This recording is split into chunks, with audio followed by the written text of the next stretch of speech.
করতে চাই। তুই কি শরীর খারাপ করেছে? আমি সিরিয়াসলি বলছি, পছন্দের কেউ আছে? পাত্র খুঁজবো? নতুন করে কাউকে দেখা লাগবে না, তুমি শুধু ওর সাথে কথা বলো। ওটা কে? তোমার ফেভারিট ম্যান। ভাবি, ইউ আর ভেরি অনেস্ট। আমার জন্য আমার এই রিসোর্টে অনেক উন্নতি হয়েছে। আমার মেয়ে সায়রা জিদ্দি, একটু রাগী। তোমাকে আমি ম্যানেজার থেকে মেয়ের জামাইতে প্রমোশন দিই। আমার মেয়ে সায়রার সঙ্গে তোমার বিবাহ দিই। একজন ম্যাডাম আর একজন ম্যানেজার কখনোই একসাথে হতে পারে না।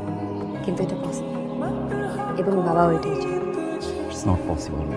আমার মতো সাধারণ ছেলের জন্য এটা অনেক কিছু। স্যার আমাকে পছন্দ করে, স্যারের কোনো ডিসিশন নিতেই পারে। আমি স্যারের মুখের উপরে না বলতে পারিনি, আমার না বলার সাহসটুকু ছিল না। আপনি যদি একটু কাইন্ডলি স্যারকে বলতেন যে আমাকে আপনার পছন্দ না, তখন অনেক ভালো হতো।